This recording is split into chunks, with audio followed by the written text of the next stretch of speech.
ہی assembly میں اپنے پہلے خطاب میں اپنی پہلی تقریر میں یہ کہا کہ میں تو اپوزیشن کو چھوڑوں گا نہیں،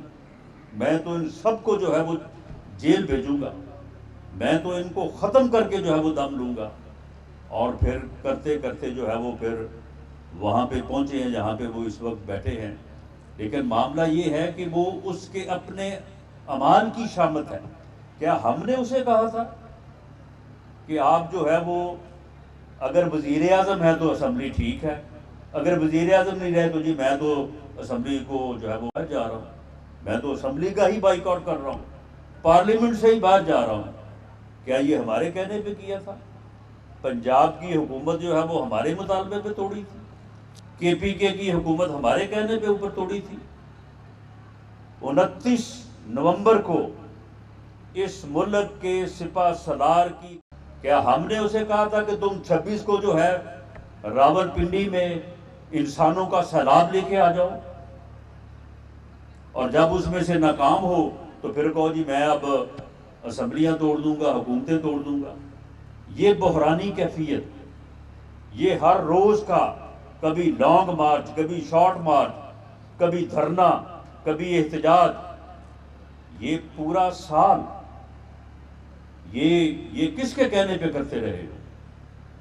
اور پھر یہ 9 مئی کو ہمیں گرفتار نہیں کیا گیا؟ یہ میرے ساتھی جتنے بیٹھے ہیں اسٹیج کے اوپر، یہ سب جو ہے وہ مقدمات میں، انکوائریز میں اور گرفتاریاں بھگتے رہے۔ میرے خلاف ایک ایسا گھٹیا اور گھناؤنا جس کی سزائے موت تھی، وہ میرے خلاف بنایا گیا، جسے پوری دنیا نے تسلیم نہیں کیا، اور مجھے کہا گیا کہ جناب یہ بڑا غلط مقدمہ بن گیا ہے، آپ اب خاموش ہو جائیں، چپ کر جائیں، ورنہ یہ 2-3 گواہ ہیں، یہ 1-2 تاریخوں پہ ان گواہوں کو بھگتا کے آپ کو جو ہے سزا دے دیں گے۔ لیکن ہم نے جو ہے وہ، اللہ نے توفیق دی، ہم نے حق آواز اٹھائی، ہم نے جو ہے وہ ان کی طرح سے پریس کانفرنسیں نہیں کی، ان کی طرح سے جو ہے وہ پارٹی کو نہیں چھوڑا۔ میں نے جس دن مجھے انہوں نے پہلے دن آ کے عدالت میں پیش کیا تو میں نے اس وقت، میڈیا وہاں پہ موجود تھا، میں نے کہا تھا کہ کل تک جب انہوں نے مجھے گرفتار نہیں کیا تھا میں 100% اپنی جماعت اور اپنے لیڈر میاں نواز شریف کے ساتھ تھا۔ آج میں اللہ کے فضل سے 1000%۔ تو ہم نے ان چیزوں کا مقابلہ کیا اور ہم گرفتاریاں ہوئی۔ اب اس نے کہا کہ جی مجھے اگر گرفتار کرو گے تو میں تو جو ہے وہ حملہ کر دوں گا، اور پھر 9 مئی کو جو ہوا جو آپ کے سامنے ہے۔ تو ان حالات میں جو ہے وہ ملک کو، بھائی بیٹھ جائے ملک کو جس معاشی بحران سے دوچار کیا گیا، اب اس کا ایک ہی حل ہے کہ 8 فروری کو پاکستان مسلم لیگ انشاءاللہ تعالی سادہ اکثریت سے کم از کم